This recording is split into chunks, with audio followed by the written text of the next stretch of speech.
Okay, and we're back on the record. Okay. We have the witness available? Yes, she's available, and I think the technology is Great. ready to go. Judge, just, my guardian had to leave, so I'm excusing her presence for the rest of the day, and Ms. Wilkins had to leave, and I believe the state's excusing her presence for the rest of the day. Okay, thank you. And then the rest are ready for us. Okay, and Ms. Sharp on cross?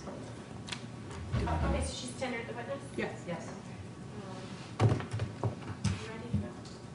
Do you want to cross or do Do yeah? you want to make the motion or do you want to objection? Okay. Judge, I'm gonna, object to the presentation of the witness by the guardian ad litem's office. The witness is not sworn. The identity of the witness was not confirmed. And we move to strike. Where's the statute? It's 5603, competent witnesses. Okay, I believe I swore the witness Yes. in when we You started. asked me, and yes, and then you did, and I don't think anything else is required. Witnesses come to stand all the time, and their identity is not, 9605. Court statute 90.605, Judge, is the statute we're referring to. She needs to show proof of who she is. Right, and that's why when we do, they're supposed to have a notary or somebody in the location of where the witness is testifying, if they're testifying remotely. Okay, 90 605, right? Yes.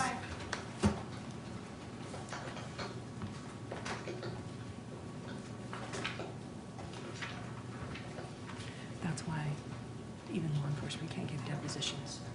Okay, 90.605 is oath or affirmation of witness.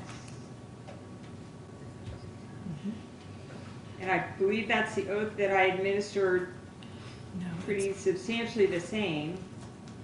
no, you have to prove her identity. Oh, Skype. I can't find the case. And the person is visible to my eye and stated her name for the record. That's not enough. Right, so Judge, when she's not present in the courtroom, I believe that just before we take depositions remotely, that there has to be a notary in the room where that person is in order to confirm the identity of that person, because it's Skype. Okay, I always understood that rule to apply when the person wasn't visible to anyone's eye. But this physician is known to the parents who visited on 5 occasions, I think 5 for dad, 4 for mom. So the parents would be able to identify or know if that's not the person with whom they met. So That I'm shifts the burden. They don't have to say who she is. going to allow the witness to testify by Skype under oath, having stated her name for the record. I don't believe there's any confusion about who she is. Thank you, Judge.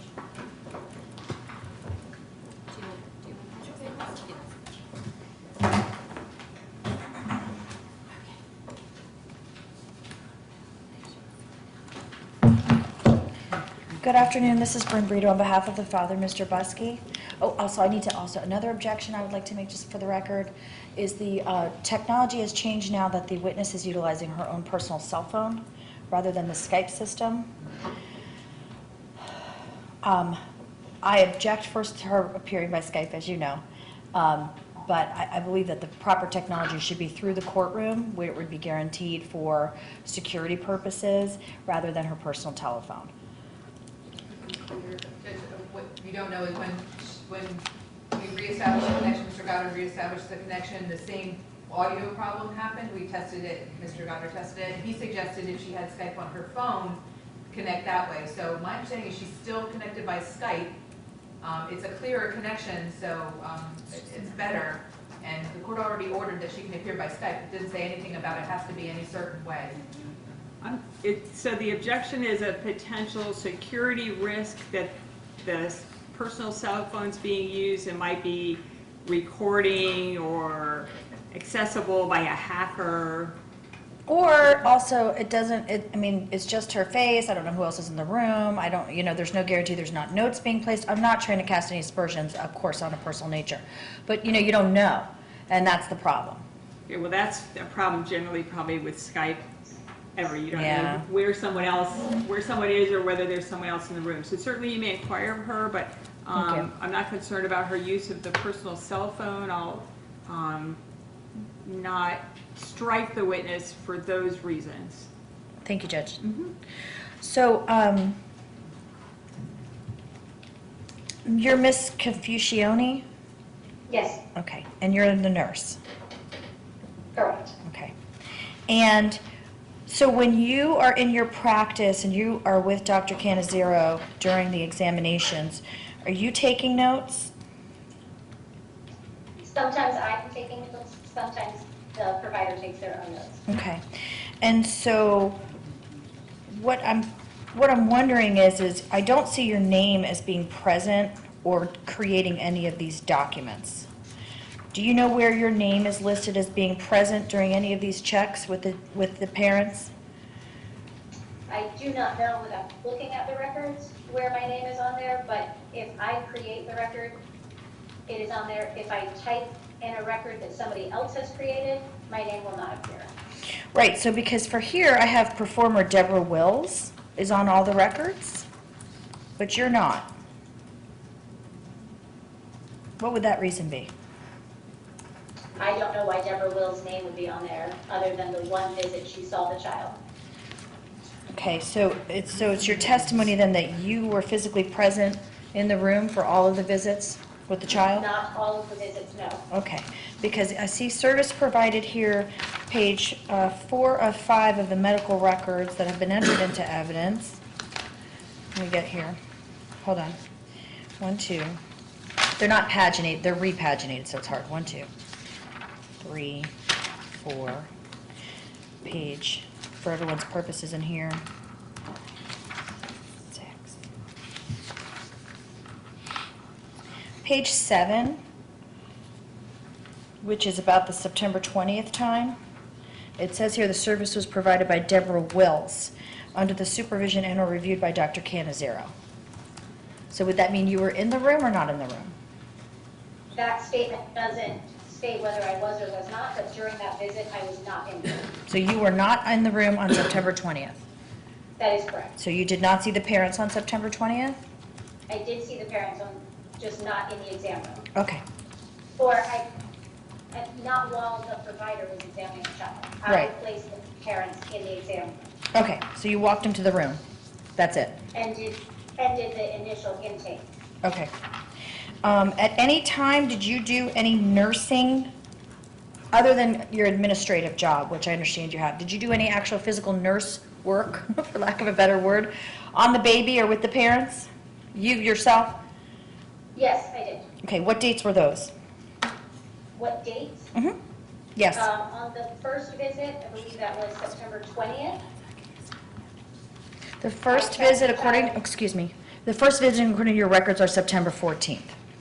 I'm sorry, the 14th, which I believe is the date that I collected the PKU, which is the infant screening. Okay. That day you were a nurse on the baby? You held the baby, touched the baby? Correct. Okay. And September 20th, I'm sorry, September 14th is the second one. Were you there for September 14th? I believe the 14th was the first one, the 20th was the second one. I apologize. Yes, 14th, 20th. You were not there on the 20th, right? According to your I testimony. was there on the 20th. You were there on the 20th. Was one who obtained the vitals, which would be the weight, the length, and the head circumference. Okay. And then what was Debbie Will's job of that day? She was the nurse practitioner that examined the baby. Okay. So you took vitals. Correct. Got it. Okay. And then moving forward, again, I see on September 27th, the person performing is Deborah Wills. So were you in the room then too?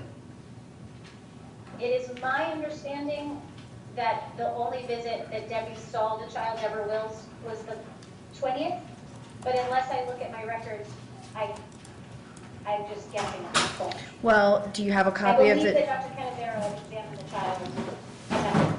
do you have a copy of the exhibit with you that's been entered into evidence? I do. It's Okay. behind me. Would it help would it refresh your recollection to observe that exhibit? Yes. Okay. Could you draw your attention to the first page of September 27th, please?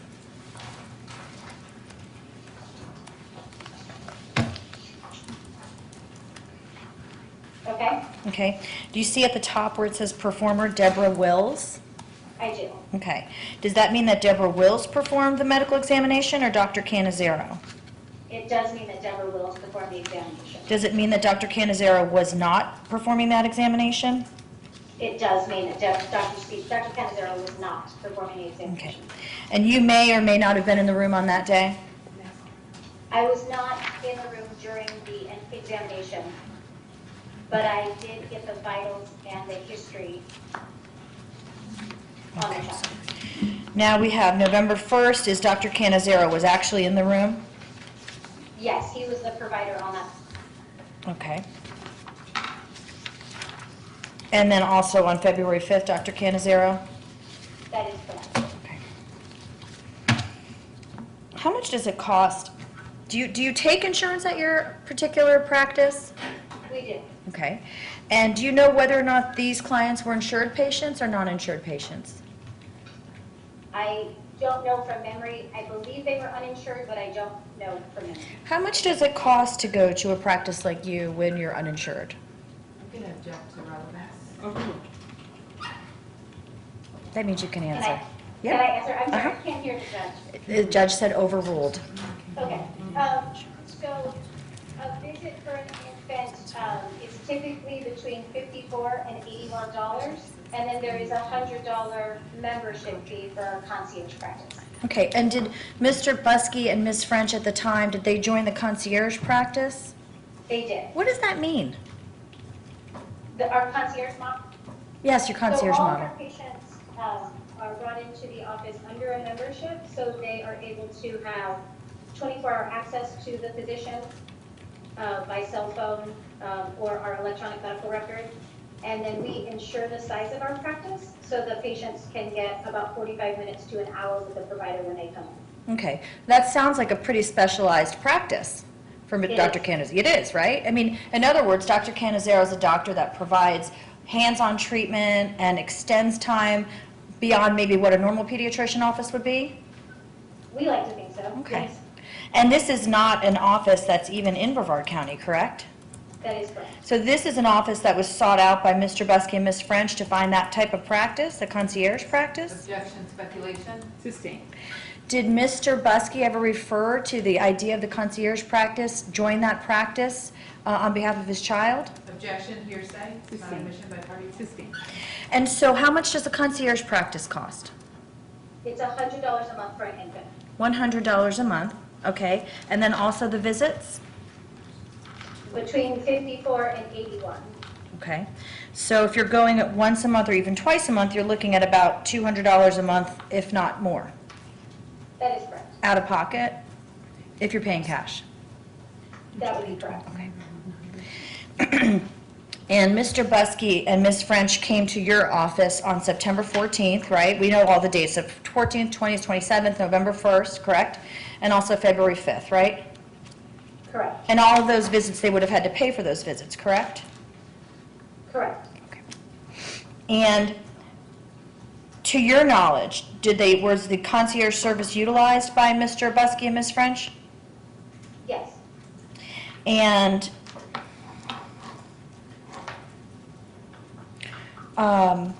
the baby, in fact, gained weight, was gaining weight, and presented as a very healthy baby. Isn't that true in the beginning? In the beginning of your treatment of the baby? There was only concern on the second visit because it had not gained as much weight as we would like, but not a significant concern like there was in February. Right. I mean, the word concern is a scary word, right? So would you say concern like you thought that there was a problem, or concern like, that baby needs to gain more weight? The baby needed to gain more weight Okay. in September. Okay. And so I see here that there's a lot of information on this first visit, September 14th, talking about whole family togetherness, spiritual connectedness, including prayer, is prevalent. That's information you got from the family? That's the information that our providers provide to the patient. Okay. And that including prayer is prevalent? You That is have something prayer? our doctor recommends. Okay, your doctor recommends that. And it says here, he does not appear to have reflex motor or sensory problems. He's referring to the baby? Correct. Dad is actively involved, and extended family to support mom is present permanently, correct? That's correct. So that's all information regarding this baby and this baby being cared for, right? Correct. Okay. Mom consumes food selected from a plant-based whole foods diet, right? You were told that, Correct. okay? And a plant-based whole food diet, that didn't raise any concerns, correct? Not at all. Okay. Baby was feeding and nursing, right? Correct. Okay.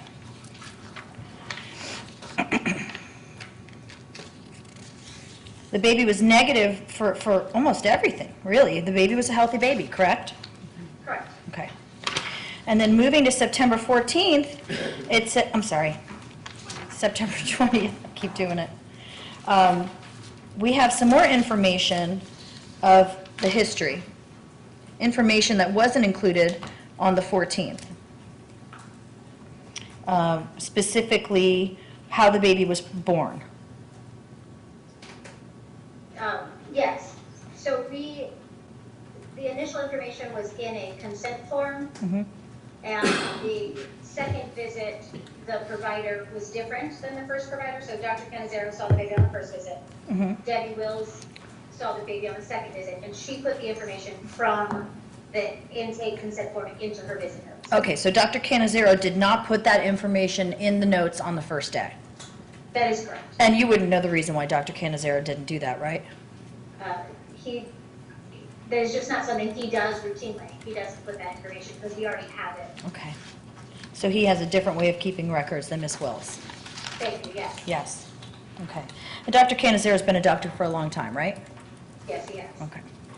And so here, we have a record from Deborah Wills from September 20th,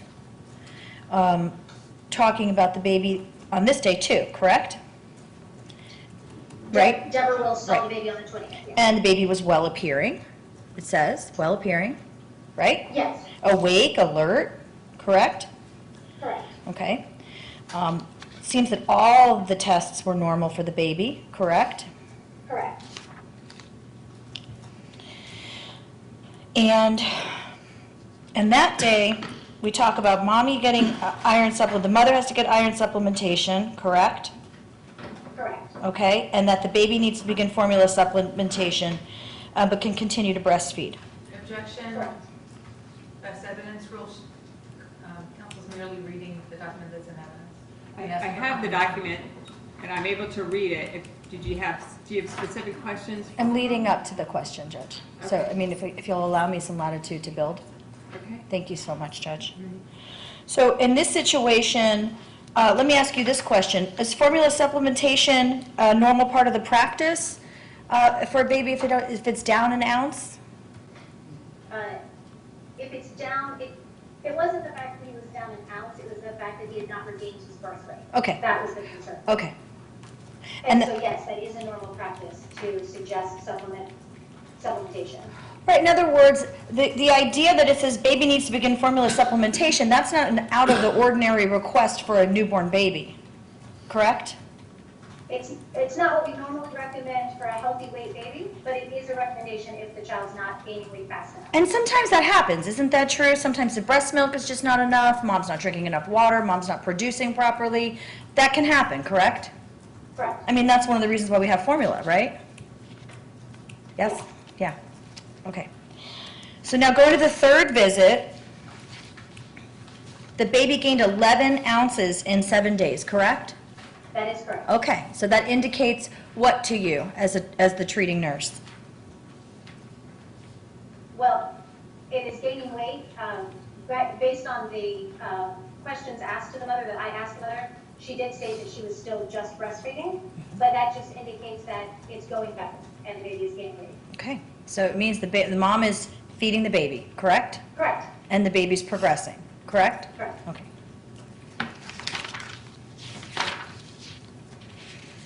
Now you ask in there for 6 weeks of age for there to be a follow-up for this baby on the September 27th. That is correct. Okay. And then the baby comes in on November 1st, 2018 with the parents. Do you remember that day? I do. Okay, and again, we have a history that is mom and dad, healthy lifestyle. There's no indications of an unhealthy lifestyle at this point, correct? Correct. Okay.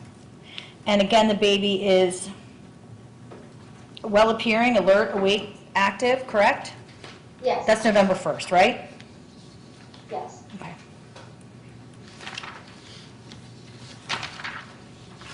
Now, the next time that the baby was seen was the February 5th date, right? Okay. And approximately, what was the age of the baby at that date, if you know? 4 months of age. Okay. And during that date, the mother reported to you that the baby had lost weight, correct? No. Well, your record here says, if you'll take a look at it on February 5th, first day, the first paragraph, there's a well baby, 4 months old and swollen testicle. And then the chief complaint is, mom states he has lost weight. That statement was not made to me. Okay, but the But- statement is in the record. Right. Mom states he has lost weight. You agree that's in there? I do. And that's on February 5th. That is correct. Okay. She has been trying to wean him from breastfeeding and introduce food. That was reported to your office, correct? Correct. By the mother. Correct. The mother was trying to feed the baby food Correct. on February 5th. That's what she stated to us, yes. Okay. And she stated she did not want to give the child formula, Correct. but indicated she was going to introduce food. Yes? Or introducing food? The way that I read it, she did not speak to me, was that she had already introduced food. Okay. She Now, had been trying to wean the baby and feeding it food. right. Now, was there anywhere, I'm looking through, I don't see anywhere where the mother was told not to introduce the baby to food at 4 months old. We do not introduce food in our practice until 6 months of age, so it's not discussed at a 2-month visit. When the mom says to you, I'm introducing food to my 4-month-old because he's losing weight, what was your response, if any? Objection. I did not respond Objection. to that. Objection, that misstates the evidence. It's not what the document says. It's the same. Did you have a response to the mother reporting that the baby was losing weight and she wanted to, and she was introducing food? She did not make the statement to me. So I didn't respond to the statement that wasn't made to me. Okay. Now, on February 5th, the child's weight was 8.19 pounds, right? According to the records? I believe it was 8.3. Okay, I'm looking here on the records for February 5th. Second page. Vital signs, weight 8.19. You are correct. That's a big difference, right? 8.19 to 8.3, you said? It's an ounce, but yes, it's Well, I mean, an ounce, you concerned yourself with an ounce before, right? I mean, we have this, right? So the baby, to be clear, I want to go to November 1st. an ounce at a 2-week-old visit and an ounce at 4 months has very different weight. No pun intended. Okay, so from November 1st, the baby weighed in at 9.3, right, November 1st. And the baby weighed in at 8.19 on February 5th. That is correct. Okay, I cannot do math in my head, but I'm gonna at least estimate that's about a pound loss on the baby, right? Correct. Okay. And that loss, of course, was reported to you by the mother, we know from the records, right? The records reports that she was concerned with the baby. We actually weighed the baby, but this let me know the fact that the baby had lost a significant amount of weight. Right, and mom told you that too, right? According to the, Yeah, I mean, that's what's in evidence, right? The records would indicate what was reported, correct? We have to rely on these, right? That is correct. So if it says the mom told you the baby was losing weight, that means the mom told you the baby was losing weight. I'm getting confused because earlier I wasn't allowed to say anything that I wasn't told directly. So I'm saying she didn't tell me. She told someone in the office, and it's noted in the record. What I'm asking you is, as the custodian of records that you've come here before this court to swear to tell the truth about, that if something is in these medical records, you're in charge of making sure they're kept in the regular course of business. Isn't that true? That is correct. Okay. And therefore, if a mother tells the doctor, my baby's losing weight, and it gets written down in the record, that means we rely on it, correct? Yes. That means it happened, right? Yes. Now, on February 5th, the baby was in your office, and the baby saw the medical doctor, Dr. Canizero. Is that correct? That is correct. Weighing 8.19 ounces, 8 pounds 19 ounces, right? Correct? Yes. Okay. And it was a week later that the baby was hospitalized. Would you agree with that? I don't have the hospital records, but that is what I've been told. And there was concern from your office, and that concern was displayed by what? The concern was that we asked the mother to feed the baby formula, and she did refuse and gave us a reason being the ingredients. So we did allow her to leave the office to purchase formula. I do believe that she also mentioned that she had some milk stored at home that she wanted to try and feed. So we allowed her to do that, asking her to follow up by phone. And then she did not follow up by phone. Okay, right. And then the additional concern not only was the weight, but the cardiac murmur, that she did follow up with the cardiac murmur. Here's my question. In 7 days from the time that baby was last seen by your doctor, that baby was brought to the hospital. Why wasn't the baby brought to the hospital on September 5th by you and the doctor? We were allowing the mother to go home and continue to feed the baby, or to choose a new route for feeding. All right, let me correct myself for the record. I'm talking about February 5th. So on February 5th, 7 days earlier, from the time that we're in question about today that we're here for, your office did not see a reason for this child to be admitted to a hospital. Not if she was going to feed the child and keep in constant contact with us. Okay. There was not an impressing medical necessity for the baby to be admitted to the emergency room on February 5th, correct? The doctor did not make that decision, correct?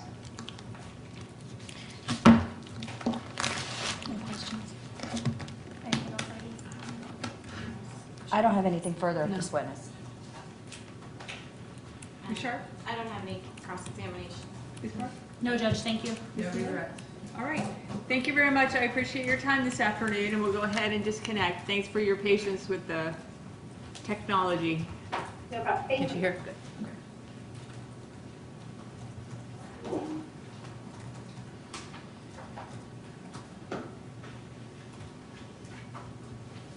Thank you, George.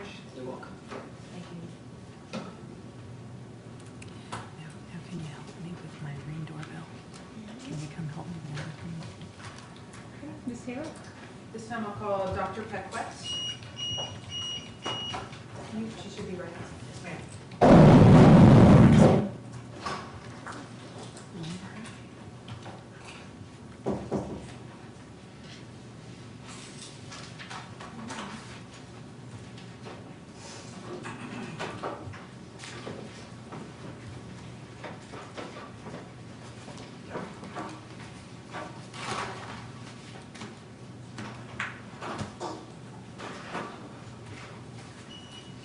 And your spot's going to be right up here.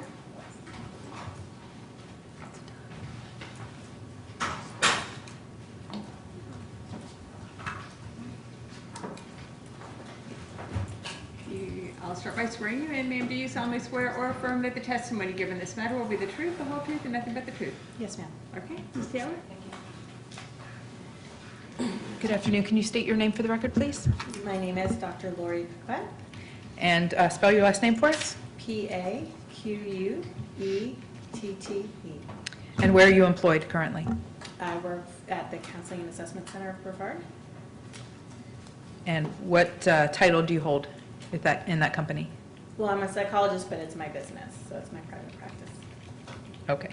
And can you summarize for the court your educational background and licensure background that enables you to be a psychologist in the state of Florida? So I've received my bachelor's in psychology, my master's in counseling psychology, and my doctorate in counseling psychology. And I'm also licensed as a psychologist in the state of Florida. And what types of services do you perform in your counseling center as a psychologist? Outpatient mental health counseling, psychological evaluations, and supervision of future psychologists. Do you do parenting evaluations? Yes, Okay. Do you know a person by the name of Robert Buskey? I do. And how do you know him? I completed a psychological evaluation for him. And do you see him in the courtroom today? I do. Okay. And when did you perform that evaluation? I completed it in April of 2019. I believe it was the 25th. Okay. And was it just that one day? Correct. Okay. And then did you subsequently, within a short period of time thereafter, complete the report? I did. I completed it in May. I believe it was the 17th. And what reason was there for you to complete a psychological evaluation of Mr. Buskey at that time? It was requested by a Brevard Family Partnership. Okay. Did you ever see Mr. Buskey with his child? No, I did not. Did you have any contact with him before or since the date that you just testified to? There would have had to have been contact with him in order to set up for the parenting eval, to like schedule the appointment, for the psychological evaluation. Okay. But after that, I don't believe I had any contact after I saw him that day, in April. Okay.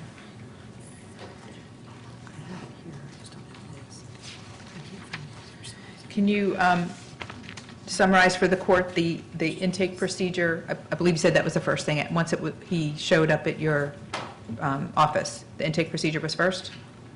So after the appointment is set up, Mr. Buskey came to the office, completed the intake paperwork, which is the authorization to complete the evaluation, provided basic information, demographic information.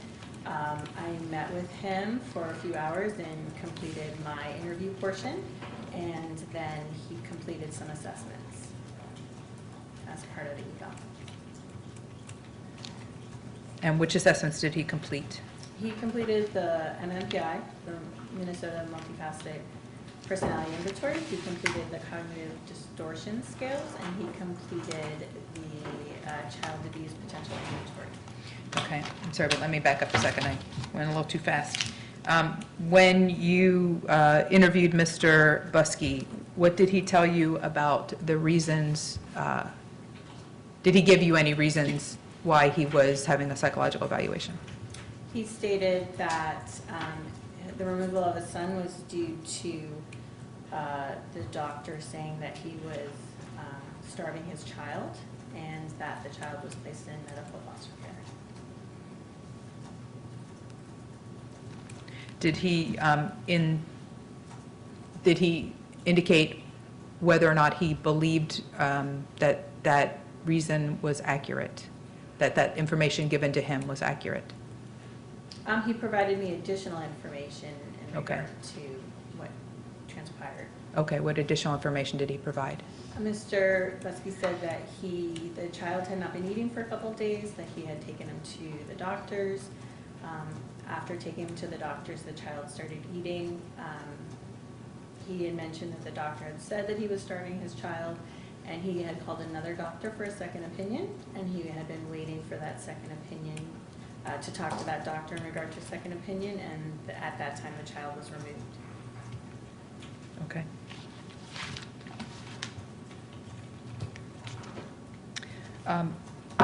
What happens during that initial interview and intake process? What are you doing during that time? In general, I'm asking questions just to get to know the individual, find out their perspective, their thoughts in regard to why they're there, just in general how they're functioning, whether it's mental health, education, job, day-to-day functioning, just gathering a whole bunch of history. And I'm also assessing just nonverbals and just how they're presenting themselves, how they're interacting. Do you make observations about their appearance as they appear to you that day? Yes. Things like that? Okay. Was there anything about any of that that you've just described that was, I don't know if concerning is the right word, but that stood out to you at that time? I mean, in general, he was polite, he answered questions, he participated. He presented as more mild-mannered, kind of soft-spoken. It was hard to get questions answered. He did answer questions. It's not like he didn't answer questions, but then if I didn't feel like I had enough information, I would ask follow-up questions, and I couldn't get more detailed or more specific answers. You say you could or could not? Could not. Okay.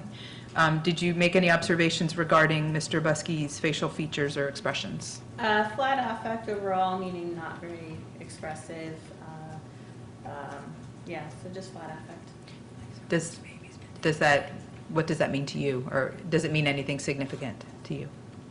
It can mean varying different things. It can mean that there's no emotion behind whatever we're talking about.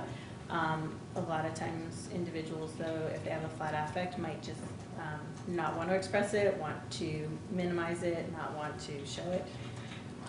Okay. Then you indicated the 3 tests that he did. Can you summarize for the court the MMPI-2, how that's conducted and what occurred? So that's a self-assessment. So Mr. Buskey would have to answer questions, read the questions, answer them. It's a what I call like a bubble format, which he completed. And the results were that he tried to present himself in a very favorable light. So there was a validity scale that was elevated on that one. How common is that when you're doing psychological evaluations that what's the word you use, patient, client? Client tries to present himself in a more favorable way? In regard to evals that I complete for the court for like child custody cases or abuse cases, it's actually fairly common. Okay. And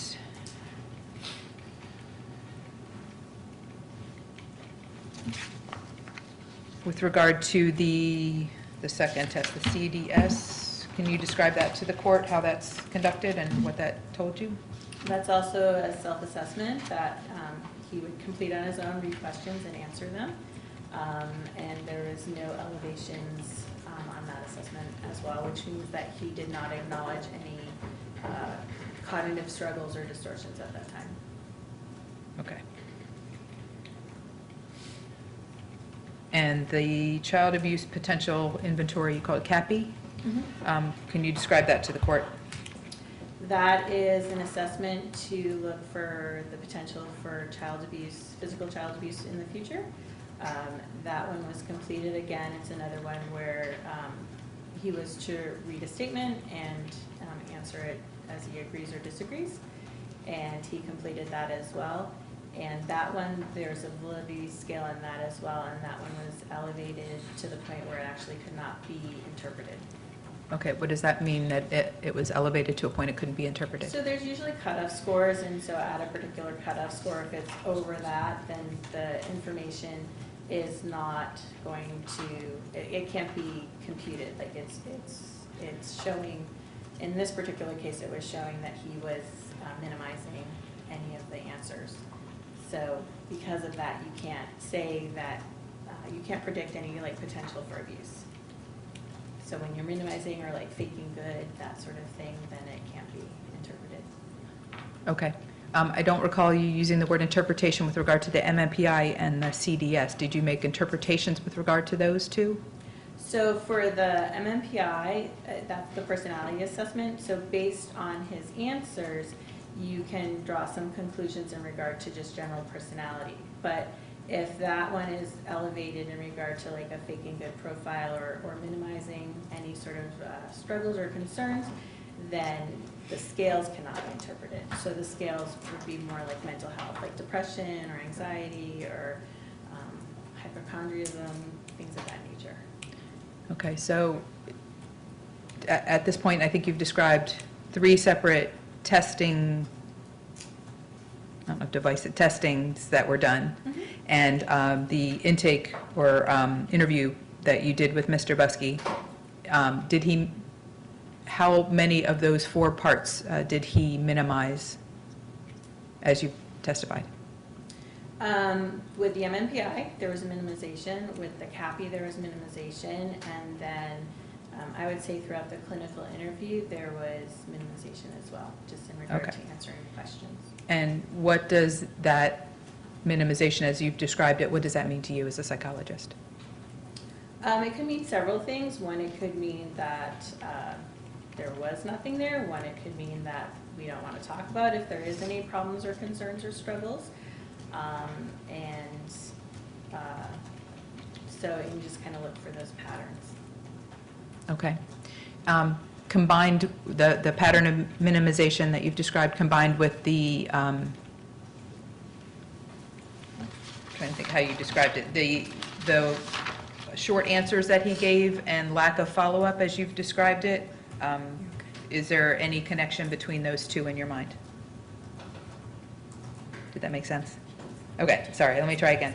Okay, so you've just described a pattern of minimization over 4 things, the 3 testing instruments, that's the word I wanted, and the interview, and previously you testified that he gave, I don't know if short was the word you used, but short answers, and when you attempted to follow up, he was not able to provide additional information to answer your follow-up questions. So I'm asking, is there any kind of connection between those 2 things, the minimizations throughout the testing and the interview and his inability to provide information?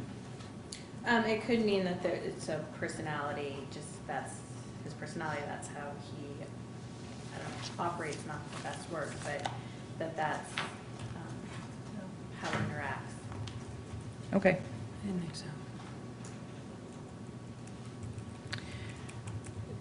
Does does any part of the information that you gained from the psychological evaluation, and I know you indicated you did a psychological evaluation and not a parenting evaluation, would you have done things differently if it was a parenting evaluation? Objection calls for speculation. You mean particularly for this person or generally? In No, generally, are there differences between the 2? I guess that's a better question. Overall, go ahead.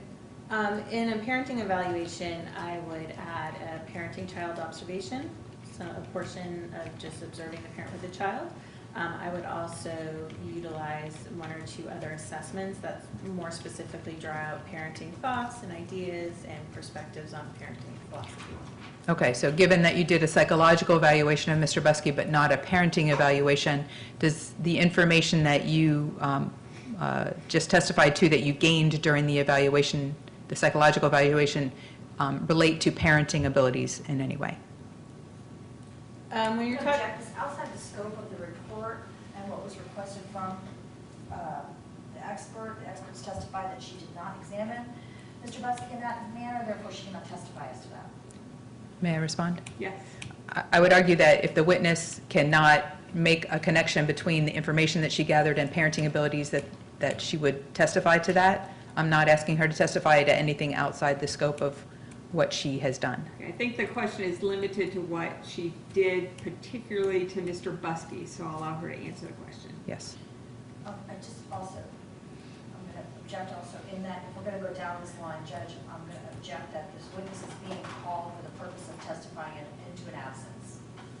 So, I mean, if the witness is being called to testify that she can't say whether or not Mr. Buskey can be a good parent, that's never what she was ever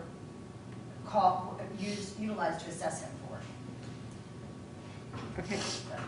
I'm not sure, I guess you're just putting that on the record? I don't think that's what the question was. I think that's where it's going, and I'm going to start strenuously objecting. Okay, well, when it gets to that point that you need to Thank you. strenuously object, but I don't think we're there yet.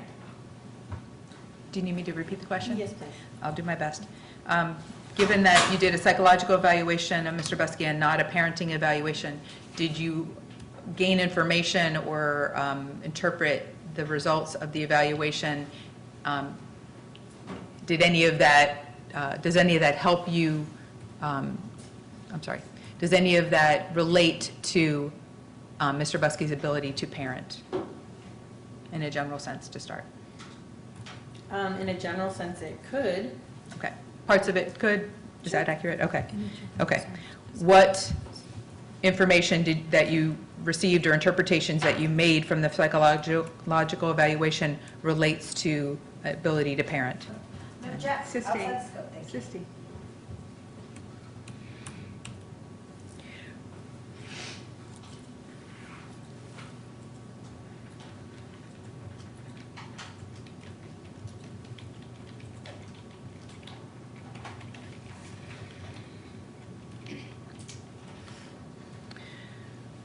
What did you determine regarding what, if anything, did you determine with regard to Mr. Buskey's problem-solving ability? Based on his answers with regard to the MMPI, that he might not look at the whole picture and might be not the best at problem solving, like he might kind of be a little bit more, I would say, narrow focused. Okay. And did you make any determinations regarding Mr. Buskey's insight into his own behaviors? With regard to how he answered the assessments, and then just with my interview, that there was not as much insight as there could have been in regard to what has transpired. Okay. Did Mr. Buskey indicate any understanding of why the child was removed? No, Jeff, just asked and answered. Overruled. You can go ahead and answer. Oh, I'm sorry. He had, as I had stated, he had said that the doctor had stated that the child was malnourished, and that in the process of him getting a second opinion, or waiting for a second opinion, that the child was removed and placed in medical foster care. Did he indicate in any way whether he understood that the reasons for that removal, or questioned it? And hold on. Again, I asked and answered, the question was answered, and this is being re-asked again. No, I think it's the next level of question. You can answer. I can't say that I can determine that. Okay, thank you. Did you make any recommendations for Mr. Buskey following the psychological evaluation completion? I did. And what were those recommendations? To follow the case plan, to complete the case plan, to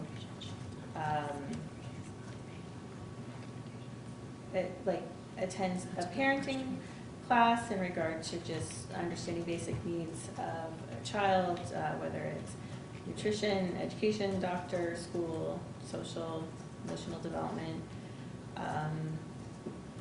Also maybe individual counseling to be helpful to just process everything that's happened, talk about that, gain some insight, learn any sort of, parenting or problem solving. And there's one more, and I'd have to refresh my memory by looking at my report. Do you have your report with you? I do.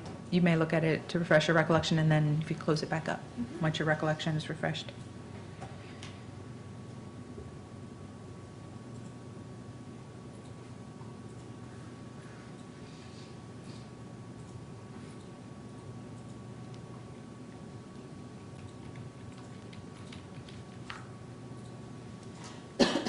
I'm sorry. What other recommendation did you make?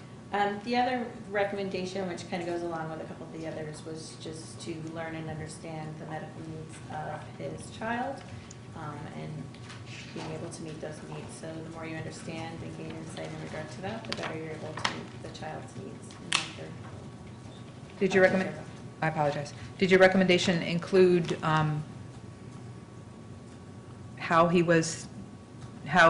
did it make any suggestion? Did your recommendation make any suggestion regarding how he was to determine what was best for the child? Or what to use in helping him determine what was best for the child? I think I had mentioned about being able to speak to doctors and understanding what doctors were, what information they were providing to him. Okay. What traits or abilities do you believe having the authority and the ability to do parenting evaluations, what traits and abilities do you believe are important to safe and appropriate parenting? I'm going to object for this previous reason stated.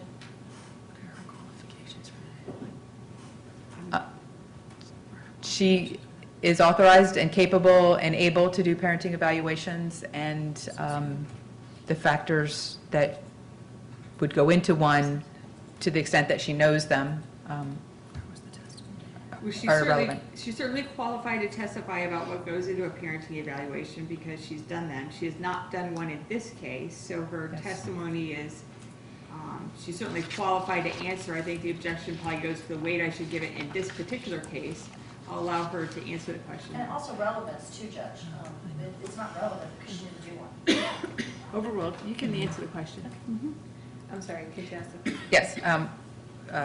What traits or abilities do you believe are important to safe and appropriate parenting? For a parent to have safe and appropriate parenting abilities, you'd have to have a general knowledge and understanding of child development and what's needed. I mean, at certain ages, it varies. The ability and willingness to access resources such as medical needs. When they get older, it's educational. Knowing and understanding their physical development, social, emotional development, and needs, and accessing resources as appropriate. Also, the ability to problem solve and to adjust to different scenarios and situations that the kids throw at you. And did the results of the evaluation or your conclusions about the evaluation provide information with regard to those traits and abilities? Yeah, I'm going to object. Sustained. Thank you. I have no further questions at this time. Okay. Ms. Hart? No questions. Prior to, good afternoon. I'm Bryn Brito. I'm here on behalf of Mr. Buskey. Prior to meeting with Mr. Buskey, did you have the opportunity to review any records with regard to the shelter petition or anything involved with Mr. Buskey and the baby? The only documentation that I have is the order of shelter. Okay. And did you have an opportunity to review any medical records of the baby? I did not. Okay. So whatever was written in that shelter petition or in the shelter order is the only thing you knew? Correct. Okay. And so Mr. Buskey was able to provide some more information for you, right? He had offered to share a voicemail in regard to a doctor for the second opinion. Okay. And so he was able to flesh out that the baby was, the doctor had said something about the baby, right? He told you that about the doctor visits, correct? He told me about the reason for the first visit. Okay. And you were able to, how long did you spend with him conducting this evaluation? I don't have the exact time, but usually it's about 90 minutes to 2 hours. An hour and a half to 2 hours? Okay. And that's all you know of Mr. Buskey, correct? Correct. You didn't review any previous medical records from him? His personal medical records? Yes. No, ma'am. Okay. And so the first time you meet him is just this, it's a court-ordered evaluation as a result of his child being sheltered, correct? Correct. Okay. He's there because the court told him to do it, right? Correct. Okay. And he's there because his child was taken away from him, obviously against his will, correct? I would assume so, correct? Okay. And some of the things that you said upon questioning from counsel, things like, he might not be the best at perceiving things. Doesn't mean that he's the worst, right?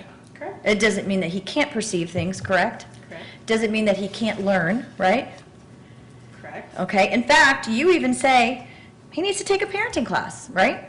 That was part of your evaluation. That was one of my recommendations, correct? Now, you haven't been tendered as an expert, but I think we're all assuming that you're giving expert testimony based on, you can testify to your opinion because you are an expert. So, in your expert opinion, you believe that Mr. Buskey would benefit from attending a parenting class, right? He could benefit. I mean, that's what you recommended to the court, right? That is in my report, correct? You also recommended that he follow and complete a case plan, right? Correct. Because, in your opinion, he's capable of following and completing a case plan, right? I'm I'm not making that assumption, I'm just suggesting that that's what's done if that's what's recommended. Well, the court of law is relying on your expert testimony, your expert opinion. In your expert opinion, he could do a case plan, right? Objection, asked and answered. Christine, she's answered the question. I can. Okay, you don't have to answer it. It's okay. We know you want her to do a case plan. Okay, so Sustained and stricken. also, you believe some counseling would be helpful to Mr. Buskey, correct? It could be, yes. Yes. Okay. And you also believe he would need to access medical professionals, like to care for his child, right? That can you say that? Your suggestion is that he has to be willing to access medical professionals. Correct. That would mean going to doctor visits, right? That would be part of it, sure. Right. So if he was going to doctor visits throughout this time, talking to doctors and attending doctor visits, that would be prong 2, correct? What you said here. Willing to access medical professionals, right? That he would be showing that, correct. So he's accomplished that if he's doing that, right? If that's what he's doing, correct. Okay. We say safe, appropriate parenting. Oh, strike that. I have no further question. Just brief, I'm sorry, just one question, maybe two. The way I asked, maybe two. So when you made recommendations for parenting classes and for counseling, why did you make those recommendations for Mr. Buskey? Maybe a better question would be, did you expect Mr. Buskey would benefit if, in fact, he were to take parenting class or counseling and apply himself, of course? I would hope that if anybody takes parenting classes and applies that knowledge, that they would benefit from it, yes. As opposed to not taking those at all, Yeah. right? Okay. So when you made those recommendations, was your recommendation Mr. Buskey should do these things and therefore he should get his child back, or was that your recommendation? Jeff, that's outside the scope of this witness's expertise. Sustained. Judge, if I may reply? Well, she was hired to do a psychological evaluation. Right. Not a custody evaluation, not a parenting evaluation. Yes. So I don't think it would be within her scope of expertise for this person to then conclude that reunification would be appropriate. That's kind of what I'm asking, that I proffer that I expect the witness is going to say that she did not make a recommendation regarding termination of parental rights one way or the other. That's what I'm asking, because the implication that's left by cross-examination is that, well, he can do a case plan. She said so. The psychologist said so. And that's within the court's decision to make whether he could benefit from a case plan or not. That's why I'm asking. I'm accepting her testimony as someone who did a psychological evaluation that he did not exhibit any psychological impairments that would prevent him from participating in a case plan. Not that I'm reaching the ultimate conclusion as to whether or not what task should be on there, whether he should be ordered to do one, whether reunification is appropriate, but just that she did not observe any psychological impairment that would prevent him from participating and understanding a case plan. Is Okay. that not what, if there's something else that you want me to learn from her, then you probably need to go further. I may ask one or two more questions, unless there's another objection, right this second. You're sustained my objection, right? I believe so. Yes. Sounded like it to me. You sustained my objection. I'm about to ask Yes. another question. Okay, all right. Okay. When you did the psychological evaluation of Mr. Buskey, was any part of what you did addressing whether or not he should have his parental rights terminated as to his child? Again, objection, asked and answered, you sustained the objection. We know that there is, the report speaks for itself and so does the testimony. I'm moving to strike. I'm asking that you sustain my objection and strike that. May I reply? Well, I'm going to let her answer. Okay. You can answer. I did not make any recommendations or inference in regard to reunification, or I apologize, I don't. Termination of parental rights? Termination That's of the phrase I parental used? rights. Okay. Okay. I have no further questions. Thank you. Okay, follow up? You didn't make the recommendation because you can't, right? It was not part of the evaluation question. Right. You don't have the ability to make that recommendation, right? Not based on a referral question. The only thing that you have the ability to recommend is that he go to parenting classes, a case plan, attend doctor's appointments, and do some counseling, right? I have the ability to recommend services based on how he presents with the assessments and the intake. Right, because I So mean, it could be other things, but it certainly was the four Certainly. that I recommended. I mean, you never met the baby, you never went to the house, you never saw any other documentation other than the order. Correct. And an hour and a half with Mr. Buskey. Correct. You never even saw pictures of the baby, right? No. Nothing interacting with the parents, nothing of them holding him, nothing, right? Correct. Okay, I have nothing further. I apologize, Judge, but based on the court statements.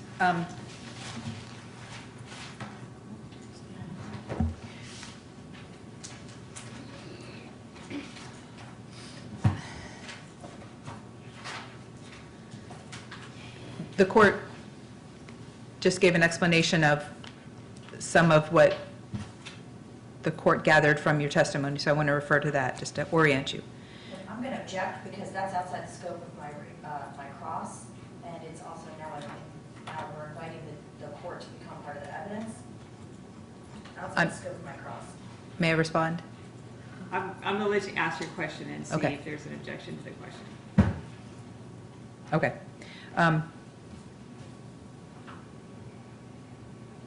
Did the evaluation, and I'm talking about the overall evaluation, your conclusions from the evaluation, your interpretations from the evaluation, did they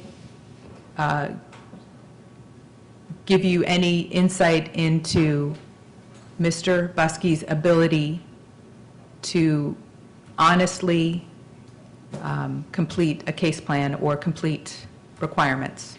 And hold on. Speculation, irrelevant, outside the scope of knowledge,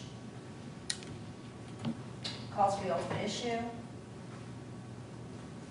The question is as to his truthfulness? As, well, everything that she testified to minimization in 4 parts of the evaluation and the pattern that was established by those 4 different patterns of times of minimization. And I'm asking, and this is based on the court's statement that you believe that, or part of what the court got from the testimony was that he has the ability to do a case plan. Now, I understand understanding a case plan and being able to comprehend what he has to do. I don't have any dispute with that. But I don't believe that the witness has testified that Mr. Buskey would benefit from a case plan, and that's my concern. I want to be clear that whether she can say that or not.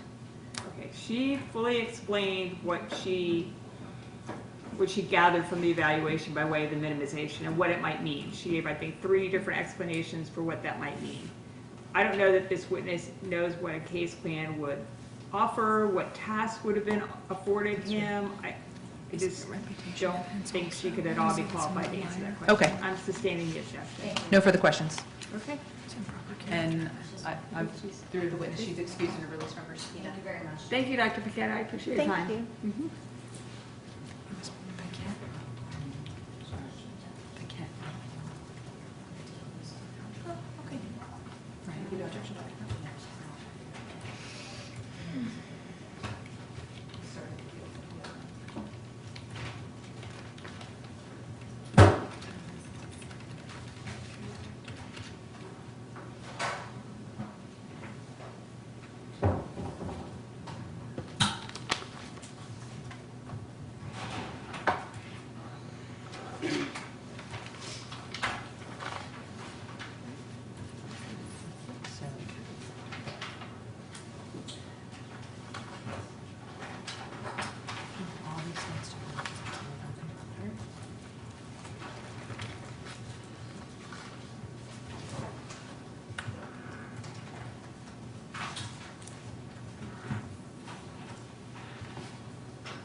So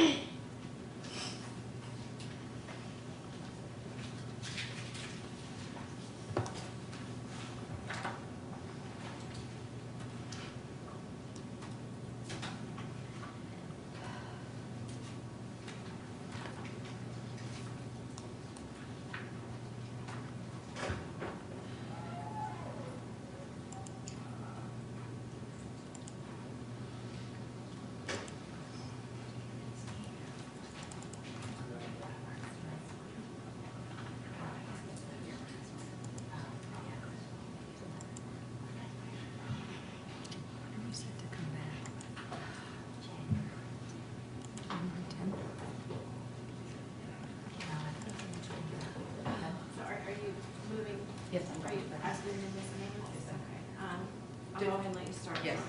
Judge, at this time, I'm going to move Petitioner's Exhibit 4 for identification into evidence. It's additional medical records accompanied by an affidavit of custodian of records for Wellspring Natural Medicine. Okay. If I could just see the. Okay. Your Honor, my objection as counsel for the mother is that this is purports to be a record from a chiropractor that was seeing both the child and the mother. So I would ask that the court disregard any information in here regarding the mother and her test results and any treatment to her. And same objection as previous about any statements that, of course, we don't know what would normally be kept in the course of business because there's nobody here to tell us that, but any statements that were made that are contained within this record. Ms. Taylor, is it being used for purposes of any of the mother's medical records or information? I'm trying to see exactly what council's referring to that was kind of generalized. I don't see, I'm looking for what test results of the mother. Sure.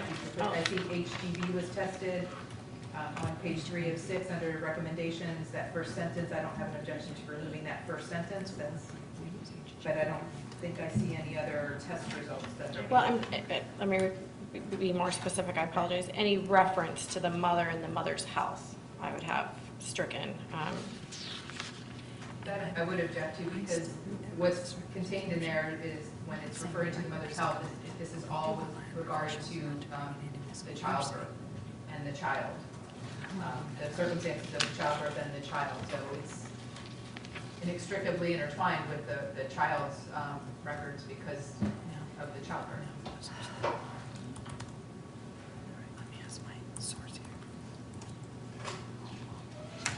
Your Honor, in response to that, I would say that specifically to page 3 of 6, the recommendations of her HGB, I guess it's a blood test, and the results were 8 or an iron test.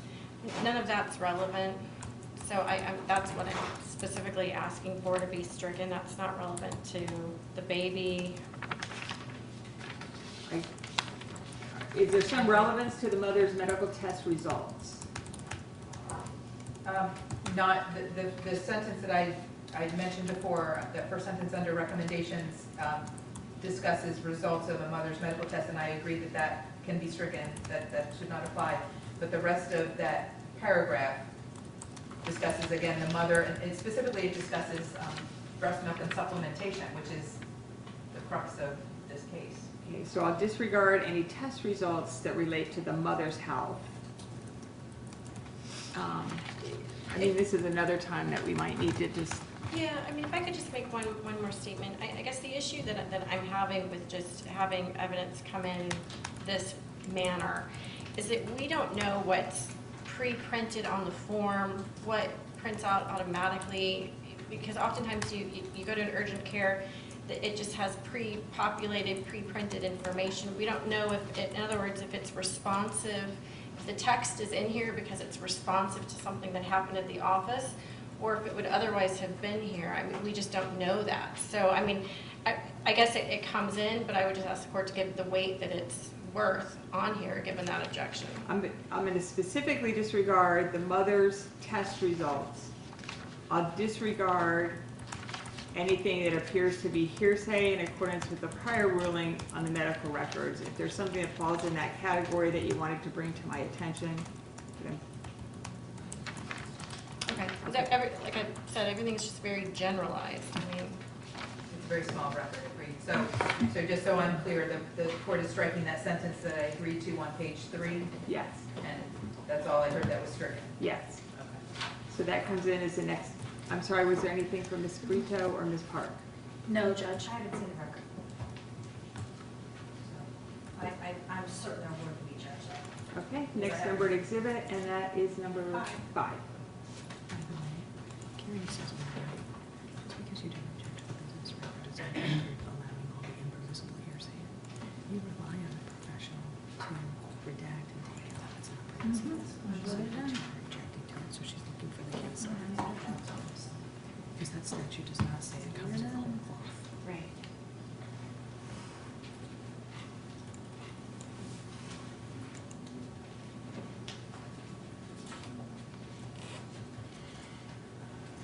Is it midnight yet? Does it only feel like midnight?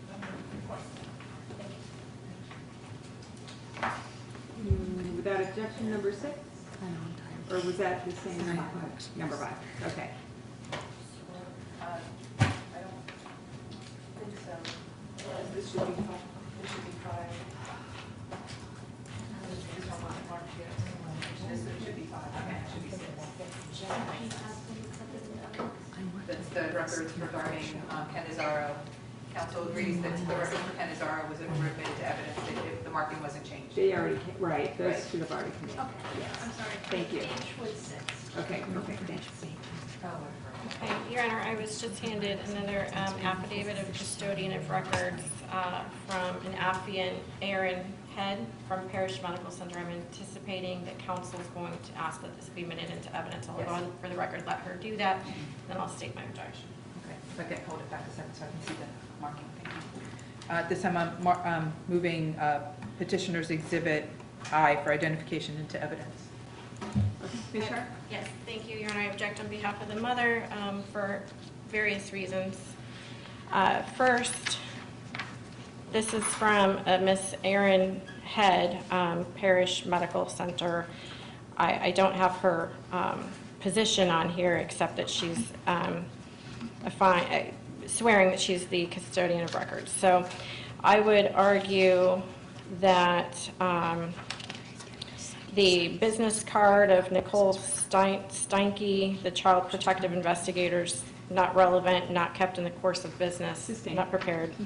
I would argue that this safety decision-making methodology, child safety plan that looks like it was completed by, it's not really legible who completed this document, but this wouldn't have been prepared by Parish Medical Center. It's a And I agree. I don't think I have the authority on my own to separate things out, but anything that this child protective investigator added to that, I agree we Okay. could remove. So Can then- can we remove those right now while we're Yeah. seeing them, Do so you have we're a- sure it's... a thing, or do you want me just to? Do you have a staple number? And just also for the purpose of the record, I mean, obviously I'm joining in the objection of mother, so it's clear that the evidence should come in against the father as well, Judge. Thank you.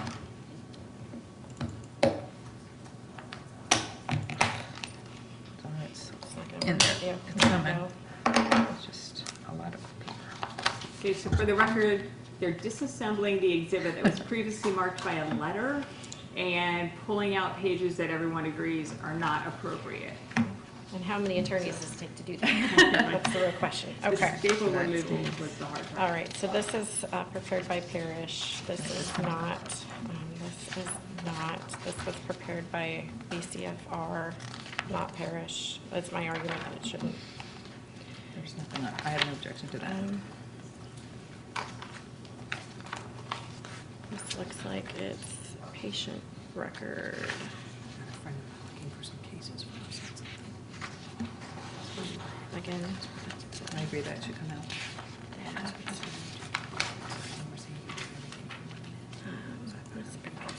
Parish. It's hard to look and read and listen.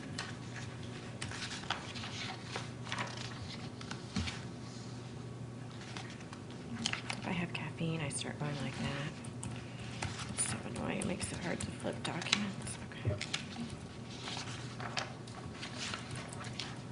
I just want to make sure there's nothing else. Absolutely, in I don't here. recall if there was some, by all means.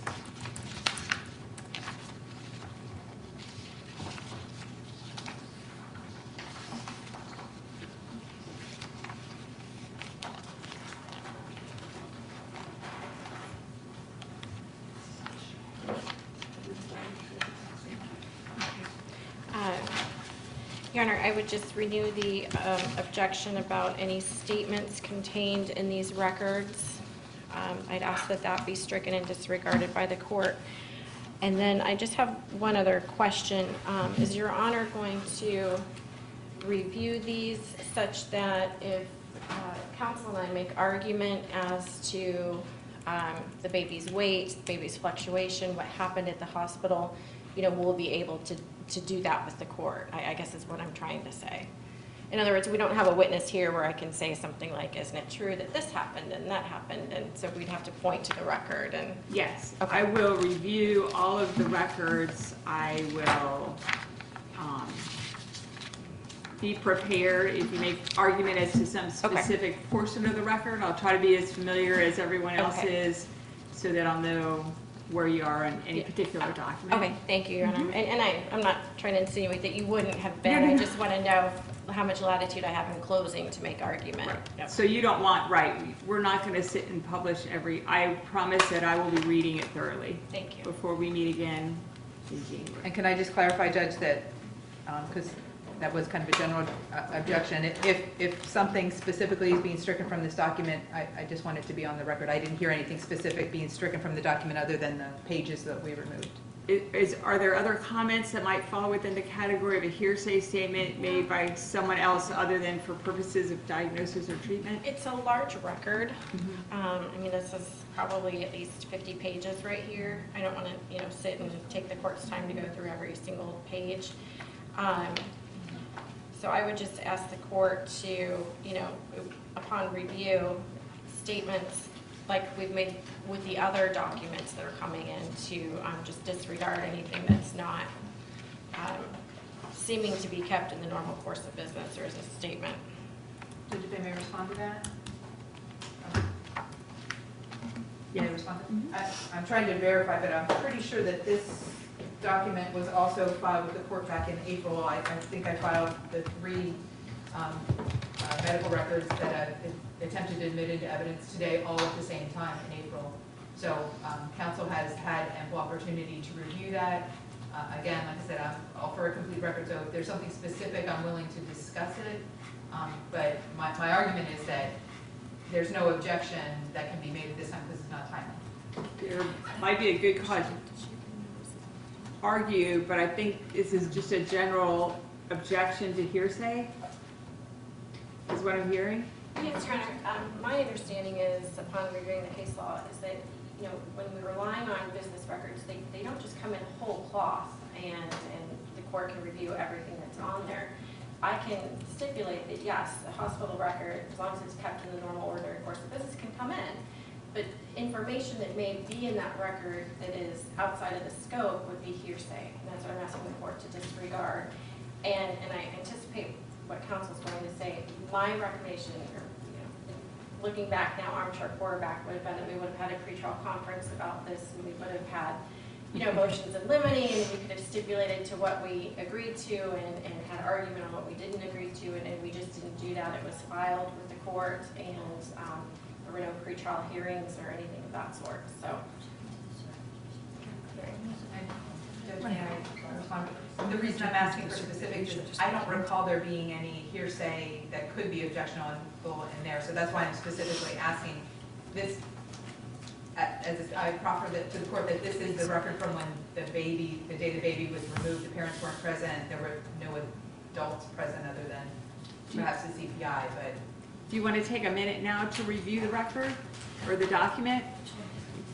We have some time right now if you want to. It's 52 pages. I'll defer to Ms. Brett.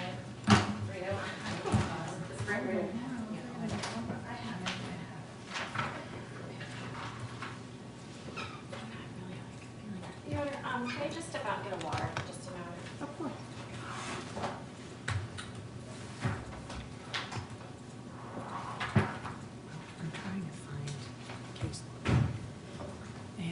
didn't bring it because I guess I just kind of am used to certain things because I'm old. I just wanted him to do what I want them to do,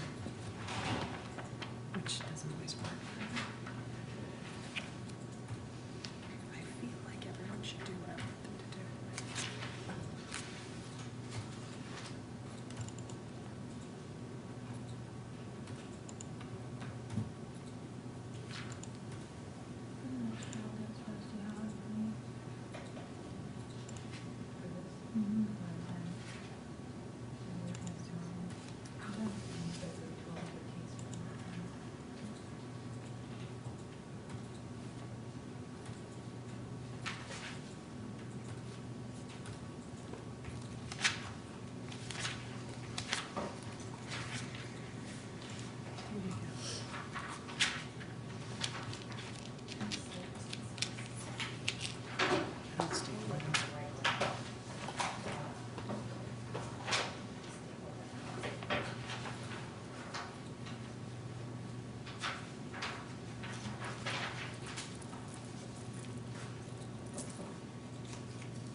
Right.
Okay.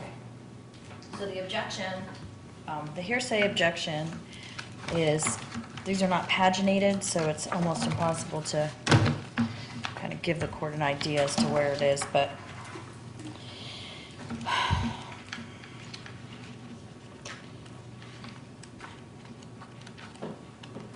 I guess we have to paginate them, I don't know. May I look over your shoulder of the document? Of course, certainly. So Judge, it's basically, it's the first page of the Parish Medical Center's history. So it's not any of the results. It's a narrative that is, has information in it that has previously been ruled to be hearsay by the court. So it's in this paragraph here that's the problem. And so we would object to the second sentence, the third sentence, the fourth sentence, the fifth sentence, the sixth sentence, the seventh sentence, and the eighth sentence. And then the ninth sentence then begins an assessment of the physical assessment of the child.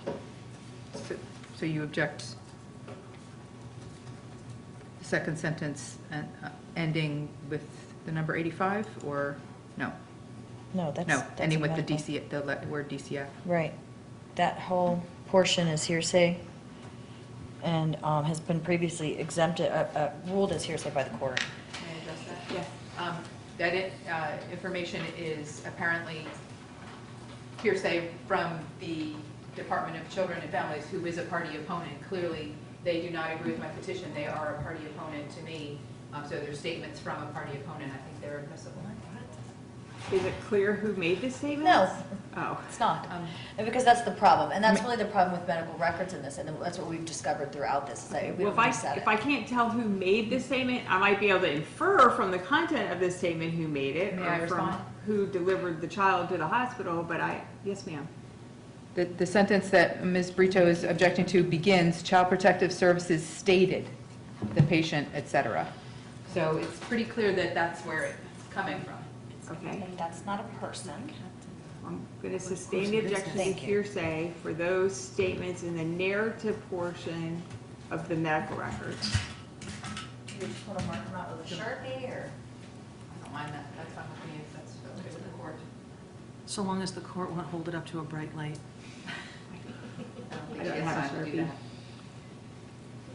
Here, just, wait, just 'cause I have no idea how much it's going to be through. I'd rather destroy their stuff. Yeah, is it leaking to the other page? What? That's just, So it doesn't bleed on the Yeah. stuff. it didn't look like it was, but just. Well, thanks to my daughter, when she was 5, I know how to remove Sharpie from furniture. Toothpaste. Really? Yep. Blue dawn. Separated it out. Blue dawn also takes everything.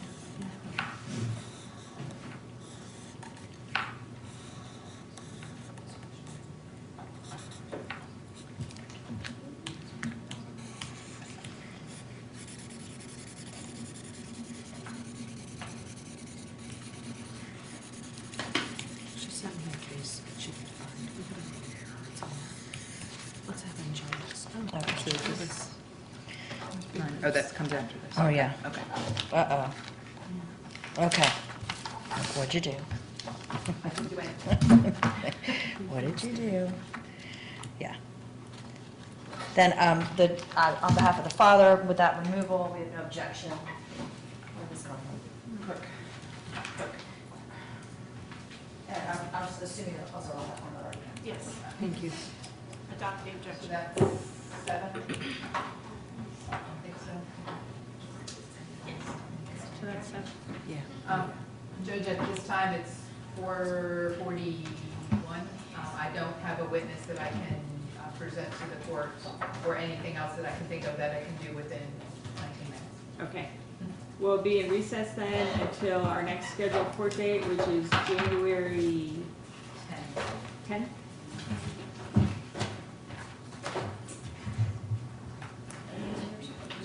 These are on, they're in here. And we're off the record and in recess. So